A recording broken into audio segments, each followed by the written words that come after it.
तुला आयुष्यात काय मोठं सरप्राईज मिळालंय? मला नाही आवडत सरप्राईज. हेच मोठं सरप्राईज होतं माझ्यासाठी. माझ्या आयुष्यातलं सगळ्यात मोठं सरप्राईज आज मी शेअर करतो तुमच्याशी. घरात अचानक आलेले पाहुणे.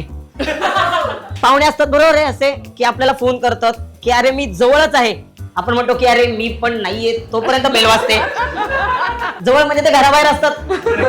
सगळे पेपर उचलले जातात हॉल मधले, बरोबर पसारा सगळा आत ढकलला जातो. दोनदा तर आईबाबांनी मलाही ढकललाय. आई बाबा बदलतात ना पाहुणे आल्यानंतर, म्हणजे क्रॉकरी बाहेर येते. बरोबर आजपर्यंत मी स्टीलच्या कपातनं चहा पित होतो. आणि बघा भारतीय घरात कसं असतं, म्हणजे पाहुणे येऊन बसतात, त्यांना आपण विचारतो चहा घेणार, ते म्हणतात नाही नको. अशा मिडल क्लास घरात नाही नको म्हणजे पुन्हा एकदा विचारा, अहो थोडा तरी घ्या, मग ते म्हणतात थोडासा द्या, असं म्हणून ते कपभर चहा घेतात. अचानक आलेल्या पाहुण्याचा सगळ्यात मोठा प्रॉब्लेम काय माहितीये का? ते किती वेळ बसणारे माहित नसतं. आत्ता निघतो असं बोलूनही 15 मिनिटं झालेली असतात. मग एकदा दारात जाऊन चला येतो, मग पार्किंग मध्ये निघतो. आता गावाकडे काय चाललंय असं म्हणून 15-20 मिनिटं पार्किंग मध्ये जातात.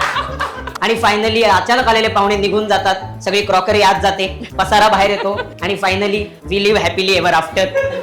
Thank you so much. विषय संपला. आम्हाला